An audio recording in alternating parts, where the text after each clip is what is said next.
নমস্কার, ভিল কিচেনে সবাইকে স্বাগত জানাই। আজকে আরেকটা নতুন রেসিপি নিয়ে আপনাদের সামনে চলে এসেছি। এমনিতে আমরা প্রতিদিনই কিন্তু মাছ, মাংস, ডিম খেয়েই থাকি, তবে খুব সাধারণ রান্নাও যে খেতে অসাধারণ লাগে তেমনই একটা রান্না নিয়ে আজকে আপনাদের সামনে চলে এসেছি। আজকে রাঙা আলু শাক রান্না করব, একেবারেই অন্যরকম করে, আর একেবারে গ্যারান্টি দিয়ে বলছি যে এটা খেতে খুবই ভালো লাগবে। তো চলুন প্রথমে গিয়ে রাঙা আলু শাকটা তুলে নিয়ে আসি। এই দেখুন কত সুন্দর রাঙা আলু শাক হয়েছে, আর এখান থেকেই কয়েকটা তুলে নিচ্ছি।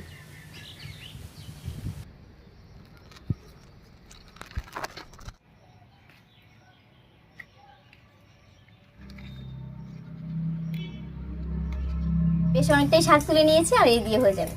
এবারে গিয়ে ঝটপট করে রান্নাটা করে নেব। দেখুন কতগুলো শাক তুলে নিয়েছি, আর কিছু কিছু ডগাও তুলেছি।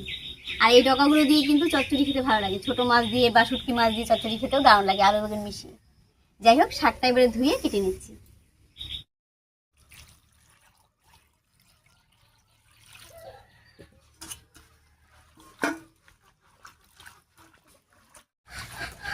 শাকটা বেশ কয়েকবার জল পাল্টে পাল্টে খুব ভালো করে ধুয়ে নিলাম। এবার জল ঝরিয়ে রেখে দেবো, একটা ছাঁকনি থালার মধ্যে করে রেখে দেবো, তাহলে জলটা ঝরে যাবে, তাহলে কাটতে ভালো হবে। আর এই রাঙা আলুর শাক কিন্তু খুবই নরম, খুব তাড়াতাড়ি রান্না হয়ে যায়। তাই বাকি কাজগুলো আগে করে নিচ্ছি, আর শাকটা এইভাবে জল ঝরানো থাকে।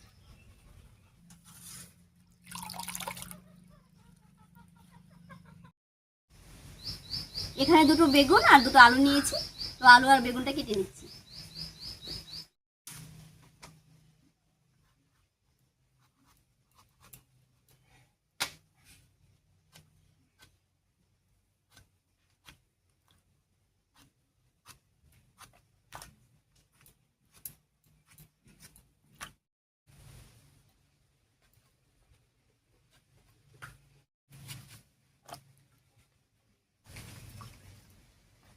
বেগুনটা কেটে একবারে ধুয়ে নিলাম, এবার আলু কেটে নেব।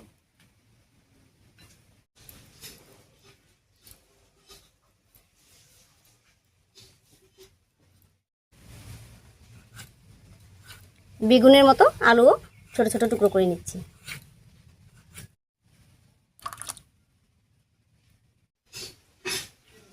সবকিছু কেটে ধুয়ে একেবারে গুছিয়ে নিয়েছি, এবার উনুন জ্বালিয়ে নিচ্ছি।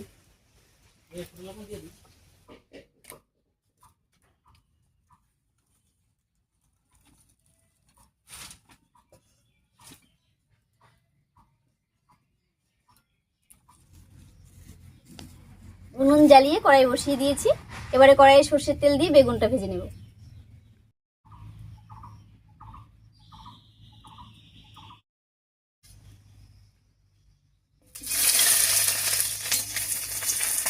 বেগুন দিয়ে দিয়েছি, এবার স্বাদ মতো লবণ আর হলুদ দেবো।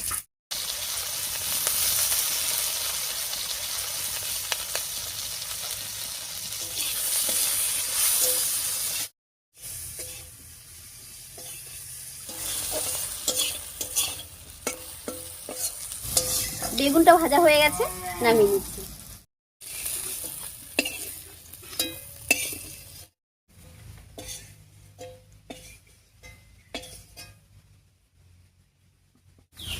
বেগুন ভাজা তেলের উপরে আরো একটু তেল দিয়ে দিয়েছি, এবার এই তেলের উপরে দিয়ে দিচ্ছি 1 চামচ মতো পাঁচফোড়ন।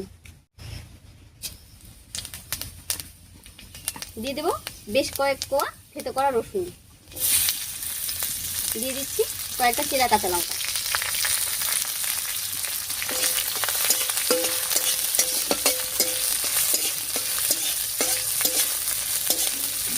রসুন আর কাঁচা লঙ্কাটা বেশ ভাজা ভাজা মতো হয়ে গেছে, এবার দিয়ে দিচ্ছি কেটে রাখা আলু।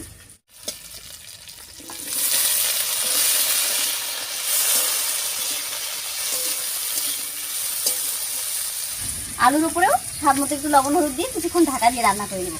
আর এটা করে আলুটা বেশ একটু ভাজা ভাজা মতনও হবে, আর একটু রান্নাও হয়ে যাবে। আর এই ফাঁকে আমি শাকটা কেটে নেব।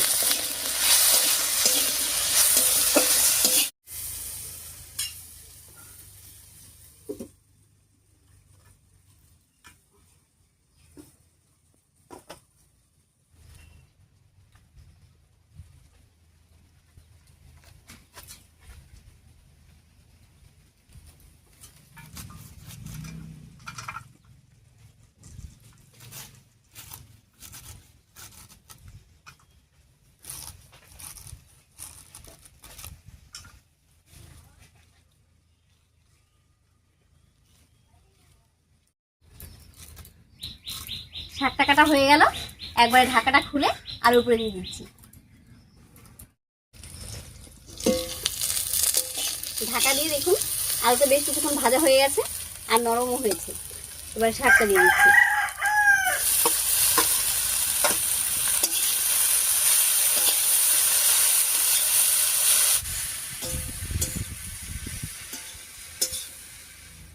বর্ষার দিন উনুনটা এত সুন্দর করে জ্বালিয়েছিলাম, তাও আবার নিভে গেছে, তো আরেকবার জ্বালিয়ে নিচ্ছি।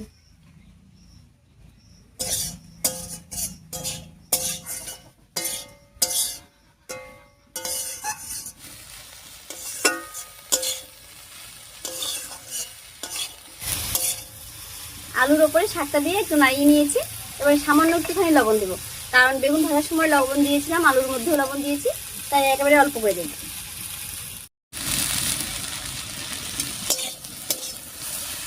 লবণ দিয়ে মিশিয়ে নিয়েছি। এবারে ঢাকা দিয়ে কিছুক্ষণ রান্না করে নেব। ঢাকা দিয়ে শাকটা খুব ভালো করে রান্না করে নিয়েছি। এবারে ঢাকাটা খুলে নেব আর যে বেগুনটা ভেজে রেখেছিলাম বেগুনটা দিয়ে দেবো। দেখুন শাকটা খুব সুন্দর রান্না হয়ে গেছে। এবারে বেগুনটা দিয়ে দিচ্ছি।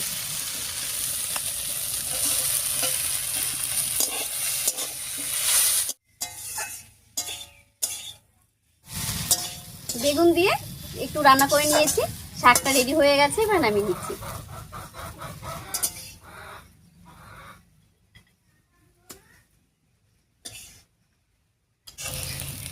শাকটা আমি ঝালঝাল করে রান্না করেছি, তবে আপনারা যারা রান্নায় মিষ্টি খেতে পছন্দ করেন নামানোর সময় কিন্তু 1 চামচ চিনি দিতে পারেন, একটু মিষ্টি মিষ্টি হবে, খেতে বেশ ভালোই লাগবে। বাড়ির গাছের একেবারে টাটকা রাঙা আলু শাক তুলে নিয়ে রান্না করলাম। আর রান্নাটা দেখে বুঝতেই পারলেন যে কত সহজ আর কত তাড়াতাড়ি করে হয়ে গেল, আর এটা খেতেও কিন্তু ভীষণ ভালো লাগে। তবে অনেকে আমার ভিডিও দেখেন কিন্তু এখনো চ্যানেলটি সাবস্ক্রাইব করেননি, তো আপনারা অবশ্যই করে একবার আমার চ্যানেলটা সাবস্ক্রাইব করে রাখবেন এবং পাশে থাকা বেল আইকনটি টিপতে কিন্তু একদম ভুলবেন না। বেল আইকনটি টিপে রাখবেন, তাহলে নতুন নতুন রেসিপির ভিডিও সবার প্রথমে আপনার কাছে পৌঁছে যাবে। আর আজকের রেসিপি কেমন লেগেছে সেটাও কমেন্টে জানাবেন। যদি ভালো লাগে একটা লাইক করে দেবেন এবং চ্যানেলটিকে সাবস্ক্রাইব করে এভাবেই আমাদের পাশে থাকবেন।